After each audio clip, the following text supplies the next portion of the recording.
Hello friend and welcome back. Today we are covering some of the more advanced topical ingredients that are available, things like stem cells, exosomes, growth factors, and where they all kind of play in together. This could be the part of a longer series. If you love it, leave a comment down below and let me know what other information you're looking for or specific product reviews. Just let's dive in. This was a requested video by one of you, so I am going to touch on a few products specifically. Now, some of them I have used and some of them I have not, so just bear that in mind. We're more talking about technology rather than actual user experience in this case. I'm not a board-certified dermatologist, I'm not a cosmetic chemist, I'm not a cosmetic formulator, and I'm not a toxicologist. So what I do bring to the table is I have been in the world of aesthetics in some form, whether cosmetic or in office, for about 15 years at this point. I am a registered nurse, which does not provide me specific training for beauty and topicals, but I have used that training to inform how I understand and better understand topicals and cosmetics and aesthetics in general. So just a different lens to view it through, but I'm not the authority on really any of the subject matter that I'm talking about. I rely on many other authorities to help inform me so that I can bring that information to you. Let's start with stem cells, mainly because we aren't going to talk a whole lot about them. They don't have a lot of real world applications for us, in aesthetics at least, but a stem cell is the master cell that can be differentiated into any other cell that it needs to be. So this is the cell that all other cells come from. They are able to amplify themselves, so they can make more of themselves and cause other cells to proliferate. They are able to self-renew, which means that they do their own sort of regeneration and management, as well as differentiation. So they're able to decide this cell is going to become a keratinocyte, this one is going to become a melanocyte. Whatever it needs to become, it's able to drive that. So they're very cool cells. They seem to have sort of unlimited potential in most ways. They help with regeneration. They are always making new cells for us. And so the idea is, if there was some way to harness that and just flood the system with a bunch of stem cells, great, you should have all baby fresh skin and no dark spots and no wrinkles, right? That's not actually how it plays out. Stem cells are really, really finicky. So if you harvest them, collect them somehow from the body, and there are a few ways to do that, you can only use them for about 4 hours. They need to be under very, very careful conditions as far as storage goes. There are some ways to store it, but it's a very tedious process. It's a very expensive process. And thus far, I don't know of anyone who has made it possible to have this as a home care option. It is always going to be an in surgical procedure or in a doctor's office procedure. So we think of stem cells like injecting into a bad knee or some sort of damaged tissue. That's possible, and that is a process that's available. I know that there are other technologies that are a little bit cheaper and safer than that are taking precedent, but the idea is stem cells are just too finicky for topical applications right now. Now, we see stem cells in skincare products, especially plant stem cells. The same thing goes for that. It is rare that there are live plant stem cells in an actual product, but there can be plant stem cells that are no longer alive. Plant stem cells operate in the same way as human stem cells, but they're not interchangeable. When you have a plant stem cell, even if you put in a live plant stem cell into the skin, there are issues with penetration. Would it even know where to go? Probably not. And it won't speak the same language as human tissue cells will. So when you include that in a formula, chances are what you're actually going to get benefits from is the antioxidant activity. Think of it as a seed extract. Like, we love seed extracts because they are nourishing, they have antioxidants, they have polyphenols, they have all of these amazing compounds that help the plant function well and help it grow from that seed. I would imagine, and from the digging I did, the best guess that cosmetic scientists have is when you include plant stem cells in a product, the reason why you can see improvement is probably mainly from the antioxidant and similar protective capability. It is not actually affecting your stem cells as a human, nor is it acting as a plant stem cell. It's just a very nutrient dense thing that's been put into that product. So that's the long and short of stem cells. Growth factors. They sound very fun, right? Like growth factors, they must be stimulating in a really magical way, and really like growth hormone is where my brain goes to. Growth factors are, very simply put, peptides. They're proteins, little amino acid chains that signal something. They signal, in our case, your skin to do something. Usually it's repair of some kind, but there are a few different kinds. There are growth factors that affect the vasculature, so they make better blood supply to an area. There are those that can trigger tissue repair. There are a number of different things. They can calm inflammation. It's very similar to a traditional peptide, I guess, in that it is sending a signal to your cells to do something. The biggest demographic that I worry about using growth factors is anyone who has a history of cancer, especially skin cancer, in their own personal experience, not necessarily familial history. That would be a discussion to have between you and your dermatologist. But if you have a history of skin cancer, one, discuss it with your provider, but two, try to avoid growth factors unless you have a clear-cut reason and have discussed it with your primary care provider. Because when we are sending that signal for cells to proliferate more, to make more cells, to grow more tissue, that is something that is very similar to how cancerous cells work, is the uninhibited proliferation of cells, that they are just out of control. There's no stopping them. They just are replicating too fast and too many. And if you send growth factor signals to those kinds of cells, it may exacerbate that condition. It may reactivate it. It's just not a good thing to try. And there are plenty of other options out there. So if you have a history of skin cancer, I would highly avoid growth factors in your skincare regimen, at least until you've had a long discussion with your dermatologist.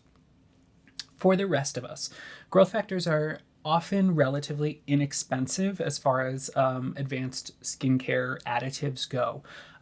They are pretty commonplace. You can find them in all kinds of products these days, from inexpensive in the kind of $20 to $40 all the way up to things in the hundreds, even thousands of dollars for topical products. The biggest thing with peptides is the delivery mechanism. Now, that is out of my scope. That's something that a cosmetic chemist would have to comment on as far as sizes and what delivery methods there are. But we will talk about delivery methods a few more times in this video. It's the biggest thing that has changed skincare in probably the last 20 years, is how we can really carefully deliver these tiny or really large molecules to the right place in your skin so they're actually effective. And so we don't have to use huge concentrations anymore because they would buffer down or get lost in translation or not get to their place. Now we can use really small concentrations of things like growth factors and really amazing delivery mechanisms to get them where they need to be so that they are effective at those tiny concentrations. And then they can trigger that wound repair or tissue growth or collagen stimulation or anti-inflammation. Growth factors can also be synthetic or human-derived. When it comes to aesthetics, there are a few accommodations in the US, very few other countries have this, that allow you to use a human-derived product on your face or on your skin. Human-derived things like the most famous, I believe, is TNS Advanced Recovery or Advanced Plus Serum by Skin Medica. If you've ever been to a medical spa, that's probably one of the golden standards of skincare when it comes to lifting sagging skin. And the reason is it has human fibroblast conditioned media in it. That's a long term for human-derived stuff. We'll get into where it comes from, but it is a human-derived thing. It's not synthesized in a lab. It is truly taken from tissue donors. and they process it in a lab. This would be a question for a cosmetic chemist as far as what they do to prepare human conditioned media for topical use, but they get the bad stuff out, the impurities out. They test it for scary things that you don't want on your skin, and then isolate those compounds that are like growth factors, cytokines, things that are going to help with angiogenesis or better blood supply. TNS in particular has, let's see, epidermal growth factor, interleukin 6 and 8 modulators, which are the inflammatory modulators. So it brings down some kinds of inflammation, as well as a couple of growth factors, beta 1 and platelet growth factor A. Those are all just components that they've isolated that they feel like help the most with overall skin health and appearance. So back to our growth factors, they can be synthesized as a lab-made peptide, or they can be human-derived. Now, human-derived is always going to be a little bit more of a mixed bag. While most of these companies that we're going to talk about and most of these products make their best effort to get samples from a wide range of humans, it still leaves a lot up to just luck of the draw and the health of that person. Even though they do screening for the health of the people donating, you are still going to get a very mixed bag of growth factors, and it's harder to isolate which particular growth factors you're getting and how much of them. Versus if you synthesize it in a lab, not only do you take out that human component and reduce the cost to some extent, some people just have that ick factor of like, I don't want to put something on my face that came from another person, which is totally fair. You can pick and choose so well of saying, I want this kind of growth factor that's going to help specifically with angiogenesis and bring that good blood supply. But I don't want to include a lot of anti-inflammatory because maybe there's something in the product that you want a little bit of inflammation, or maybe you want it to be a super calming growth factor product. So you put in a lot of the anti-inflammation growth factors, as well as your wound repair and tissue genesis, your collagen genesis growth factors. So you have a lot more ability to pick and choose and tweak the formula if it's coming from a non-human based source. Next up is exosomes. I know this is getting a lot of media attention, and a lot of medical spas are dealing with exosomes, whether it's topically, like microneedling, some injectable practices, and some just plain old skincare topically applied exosomes are out there. Exosomes are a little bit tricky because they are truly just a delivery system. They are kind of nature's most technologically advanced delivery system. Remember how we talked about that's the biggest thing in the last like 10 or 20 years that's happened to skincare is like, how do we get all of this good stuff past your acid mantle, past the lipid bilayer, past all of these layers of skin and different acid environments and different oil or water solubility issues, and get it to the target cell. Often it's a fibroblast that makes skin cells. That's typically what you're trying to target with most anti-aging or well-aging skincare products. So how do we get this molecule, whether it's big or small, acid or base, down to that fibroblast so that it can send its message and ask for the cell to do more collagen, more elastin, decrease melanocytes, whatever we want it to do? It's that delivery system. And there are a lot of very technologically advanced synthetic versions. Exosomes are the human version of that. That's what nature has made for delivery systems for us. Now, that payload inside of that encapsulation, inside of that delivery mechanism, can be just about anything. It can be peptides, it can be retinol, it can be vitamin C. So exosomes as a term just means that it's got a really advanced delivery system. So in all likelihood, whatever is in there is going to get to those fibroblasts or skin cells and deliver its message with smaller concentrations than it would have had otherwise.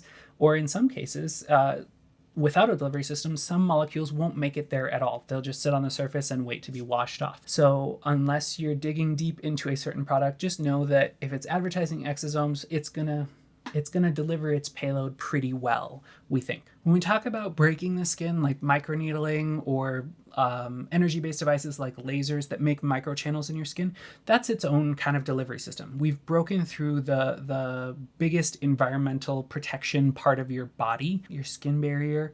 Once we break the skin with either light energy or mechanical energy like a needle, then we can get down into different layers of the skin and deliver a lot of topical ingredients that would have needed a delivery system otherwise. So when we have something that is an exosome-based delivery system and we break the skin, we just know that we're going to get really amazing concentrations of that active molecule into the dermal layer because we've broken the skin to take that barrier down, and it already has an amazing delivery system. So that's when microneedling comes into play for these kinds of things, is just making it easier to get past that first line of defense that your body has. Remember how I said stem cells weren't a big thing in skincare just because it doesn't stick around very long and it's hard to get it to stabilize? Well, the other thing you can do is try to stimulate your stem cells. Defensins are a messaging molecule that are from your immune system. As far as I can tell, only one brand is using them right now. It's Definage. It's a very interesting brand, and we'll get more into depth in another video, but they use this molecule to go in and turn on the stem cells, or a very specific stem cell, LGR6+, and that will trigger the creation of new basal cells. So the basal cells are the bottom layer that makes all of the baby cells that eventually wind up adult, mature skin cells at the surface. What defensins do is they go in and just give those guys a little nudge and say, hey, wake up. I need you to make me some more basal cells. So these little basal cells start getting created, so we fill the layer of skin that we're treating with these basal cells so that they are fresher, a little bit more efficient. They aren't as broken down as the basal cells that we already have, because those have been getting beat up by the UV damage we get, infrared damage, all of the aggressors that we encounter throughout the day, and all the things that eventually lead to really old, sagging, deteriorated skin from photoaging.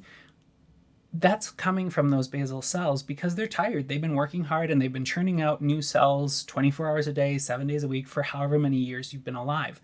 So when we stimulate these stem cells, it's like the cavalry comes in. There's a whole fresh batch of them so that they are younger and more efficient at making healthy skin cells. So even though we can't apply stem cells directly, at least not yet, we can stimulate them and wake them up so that they are making more skin cells in a better way than they used to. Thanks so much for watching. I know this will come as a great surprise, but this video ran really long, so now that you finished part 1, you can go watch part 2 and learn more about the products and the brands that are focusing on these advanced technologies that are so cool. Until next time, thanks for watching, and be well, my friend.